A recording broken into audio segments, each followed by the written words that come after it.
So a lot of these programs, your IDC or your doc is going to be in charge of, but you as corpsman can also be in charge of these programs as well. You know, it's good knowledge to have. So the purpose is to prevent occupational hearing loss and ensure auditory fitness for all Navy personnel.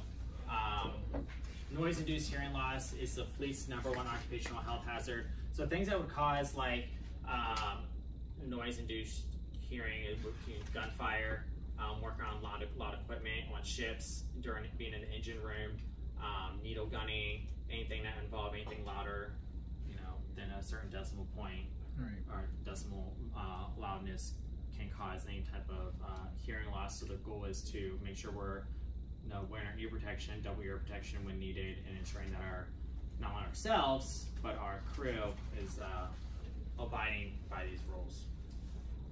All right, like everything else, everybody's got some roles and responsibilities they have to go off of, right? The CO shall ensure the hearing conservation program is established and maintained within the command. Your safety officer will request assistance from industrial hygiene or occupational audiology conduct noise exposure surveys, and they will also maintain records of noise hazardous areas and equipment. Your IHO or industrial hygiene officer maintain and ensure proper calibration of sound level measuring equipment, and annually certify audiometric testing booths installed aboard the ships. So we had one of these on my ship. So they came in and they made sure that it was working appropriately and that we were trained up to be able to do these audio tests, right? Your DIVO is going to ensure personal exposure to hazardous noises have and properly used hearing protective devices as well as maintaining them. So they ensure that personnel who require hearing retests do a significant threshold test, so that's your first test, are excluded from hazardous noise areas greater than 84 decibels for continuous or 104 decibel peak for at least 14 hours before the scheduled test. So that's what that's saying is, if somebody is part of this hearing conservation program, so for example, engineers that worked on the dwellings of the ship. So if they are technically, per instruction, right, if they are due for a hearing test, they should not be in the engine spaces within that 14-hour period of getting tested. Because if they're down there and they go up to do the hearing test, they could give false readings, right? We want to make sure that they are clear of all external noises and that nothing else is going to interrupt. So 14 hours before the scheduled test, they have to be out of those loud noise areas. All right, so your medical department representative, your MDR, conducts training for all hands. Consult industrial hygiene survey to determine the proper type of hearing protection required. They also schedule audiogram testing for personnel and reports permanent threshold shifts. So there is actually a big lawsuit going on right now with 3M that's been going on for a while because their hearing protection was not doing what it's supposed to.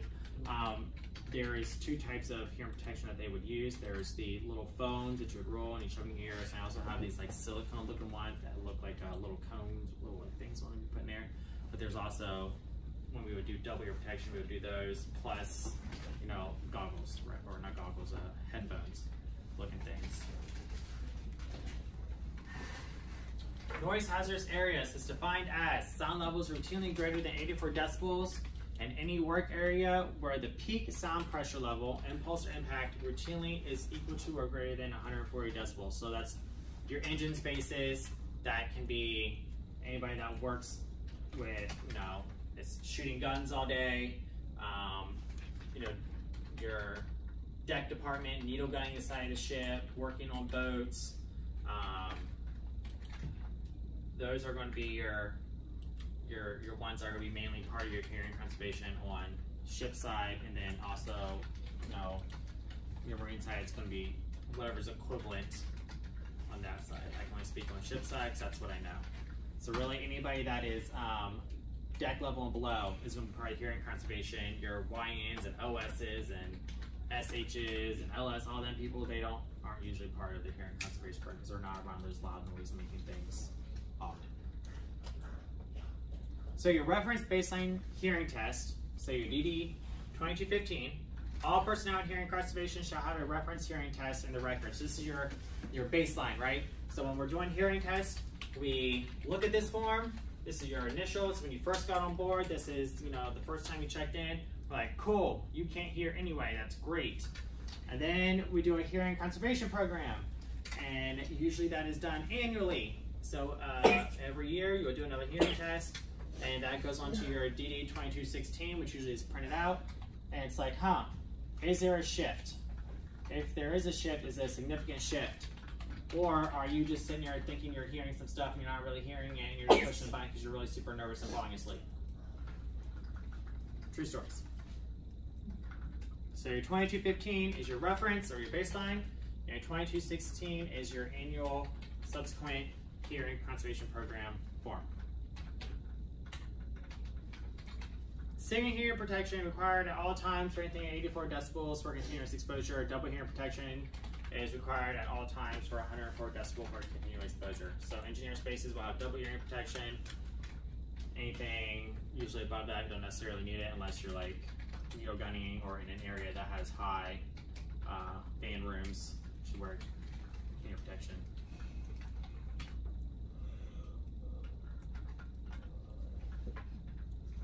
What is a record hearing threshold? What is a record of hearing thresholds an individual has for various sound frequencies?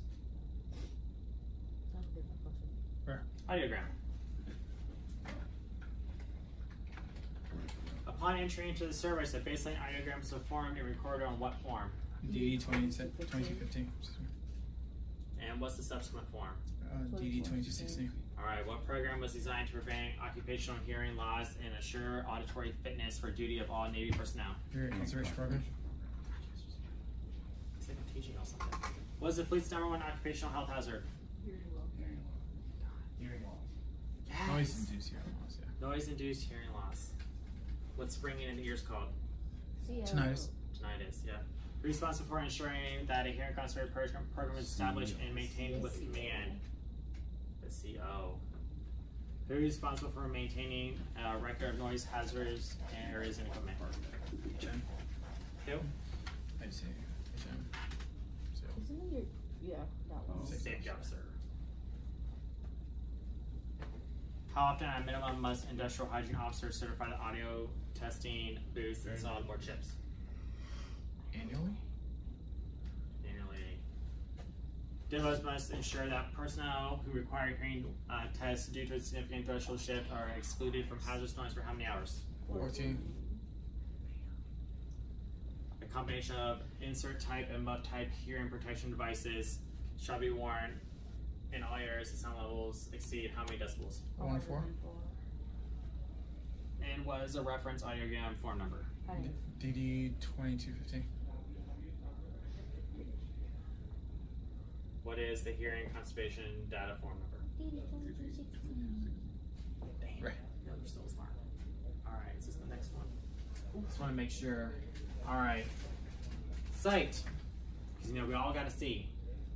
Kinda. Sure. I can't see, so it's fine. Navy personnel. Navy policy requires that personnel working in eye hazard areas or operations to provide adequate eye protection at government expense. They should be buying it for us. So, what does the Navy consider eye hazardous areas? Great question. Thanks for asking, class. I know. We love that. All these places. Oh, that's a lot. These are your eyesight places where you should be wearing something on your face to protect your eyeballs. Life, limb, or eyesight, right? Eyesight's important. Yeah. So if you're warfighting, operational training, cutting, welding, drilling, grinding, milling, chipping, sandblasting, I'm having low-key PTSD at the last couple.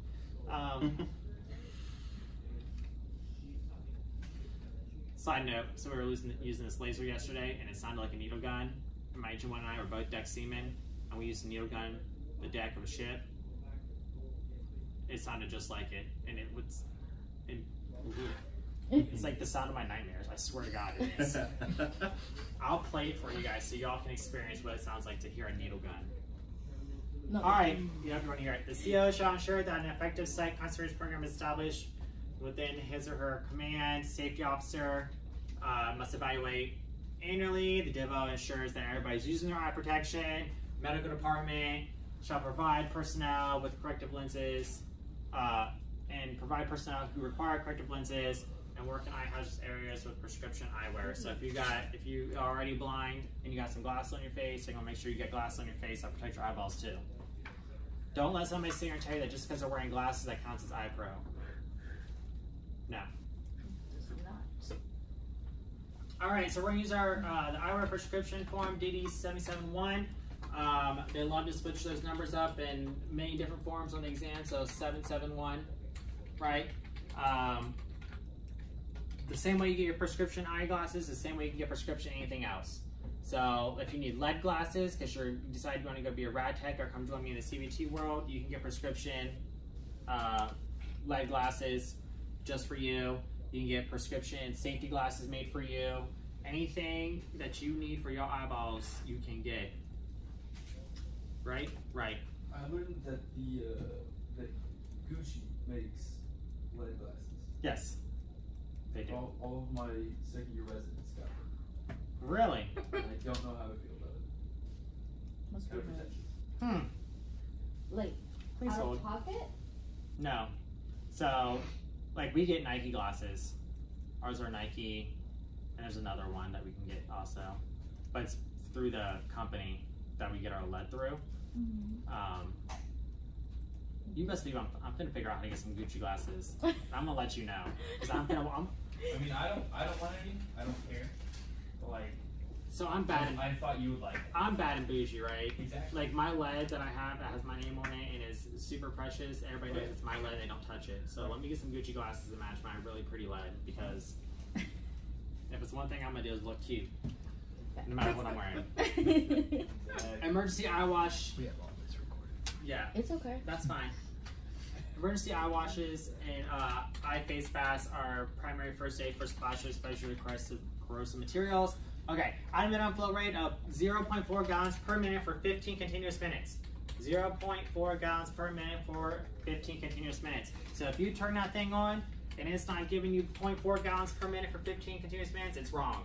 That equipment is broken. It needs to be tagged. It needs to be biomed. It needs to be somebody needs to come fix that, because that is not appropriate. We have an eye wash station up in the cath lab. We check it every week to make sure it's flowing appropriately, because you never know, people like to squirt blood everywhere. So even with eye protection on, it somehow manages to get in our face. We don't understand. Shall be the same level, unobstructed and easily accessible within 100 feet or 10-second travel of the identified eye hazard. So if you're working in a chemical space, or if you're working in your engineer space, or you're playing with the PMTs trying to, treat some water and you get chlorine in your eyeballs, which I'm so sorry if you do, you need to be able to get to an eye wash station either within 100 feet or 10-second travel of the identified eye hazard. And there should be nothing in the way of it. If you have to kick things out the way, that's wrong, right? For strong acid or strong caustic, the eye wash shall be immediately adjacent to the hazard. So for our corrosive things, like acid. Oh my God, could you imagine getting acid in your eyeball? Right? That's like some saw stuff right there. Like drops of acid in your eyeball if you don't break out. That'd be horrible. All right, who's in charge of the concerted program? CO. Who provides personnel who require corrective lenses and work in eye areas with prescription eyewear? What? Medical, and the MDR. Right? Right, that's what that says, right? Let's go back to slider 2. As determined by the safety officer and MDR. That would have been nice. Medical department representative. Medical does everything. When it says who ensures that we get this or we're supposed to have this when it comes to this program, it's medical. Okay. All the officers, they just we gonna make sure we got it. Medical, we are supposed to have it and be able to give it to you. Okay. Right? So for all these programs, hearing conservation, eyesight, hard hat, whatever, gloves, if there's a program for it, especially with these instructions, medical is responsible for ensuring that we can give it to you and that you are able to get it. All the officers just look at you crazy and be like, I don't know what's happening. You got it, doc. And you're just like, cool. Eyewear prescription form. DD771. Are we sure? Yes. It's not 177? No. Positive. 717? It's Positive. 771. 771. 771. Okay. All options on the exam, I'm telling you. One of my friends is a optotech, and she gets very excited every time she sees this one question about eyes on the exam. Every single time she's taking it and she sees the DD771, she gets so excited. She's like, they know about me. I'm like, I work on hearts. I get 2 questions. Usually it's like, how many chambers are in the heart? Literally, it's the questions I get. So, it's not even thought. All right, who annually evaluates areas, processes, and equipment for site hazards? Why am I? Safety officer. Safety. Should be how many feet or how many seconds travel? 10 feet. 110. Or 100 yeah, 100 feet, 10 seconds. 100 feet in 10 seconds with no obstruction. Okay. There we go. All right. Go ahead and we can stop that lovely recording there. Oh, actually we're not. We're still going. This is part of this. I don't know what C50 is, but we love this. Respiratory. If you do not know anything about respiratory over the last 2.5 years, we have to have a counseling or something because this has been the biggest nuisance of everybody's life. All right. Responsibilities. CO's in charge. Cool. Respiratory program manager. There should be somebody in writing of who they are. Respiratory manager. Completes required training within 3 months of assuming a position. Conduct respiratory fit testing. Document that fit test was completed. Maintain a current roster of personnel enrolled in respiratory protection program. And communicate this information to the medical department representative. So, who can be a respiratory protection manager? I was on board the USS Pearl Harbor as a deck seaman in the paint locker. So we would, anybody that required a respiratory, we would do a respiratory fit test, and then we would hand out respirators if somebody was like painting or working in an area that was not safe to breathe just normally in, right? So we would go in, we'd do fit testing, we'd be like, here's your respiratory, have a nice day, we love you, okay, bye. All right, MDR, confirm that personnel who are issued respiratories have no deployment limiting medical conditions and have a current BHA. MDR does everything. 2 basic types of respirators are air purifying and atmosphere supplying. Air purifying, respirators remove air contaminants by filtering or absorbing them as air passes through. So a 19.5% oxygen must be present when using air purifying respirators. Yeah. Particulate air purifying respirators use cartridges, filters, and pre-filters to protect against inhalation of aerosols. There's 3 types. So your N, R, and P. 95, 99, 99, 99.97. So, for example, a air purifying respirator would be an N95. 3 types of filters, classes, filter efficiencies, N95. You're welcome. Knowledge dropped. All right, surgical masks, blue or green, do not provide protection against air contaminants. They are for medical, dental use only and must never be used as an air purifying respirator. We're going to bypass this one because that's... Yep. Military gas mask. Our military unique air purifying respirators are only to be used for chemical, biological, radiological warfare. Military gas masks must never be used in place of an air purifying respirator. No. These cats look, they about to hate their lives when they take this mask off their face. I'm telling you, this is what it looks like. They look at this man right here. I was looking at this dude like, game on, buddy. Take the mask off. State your name and where you're from. As you have snot running out your face.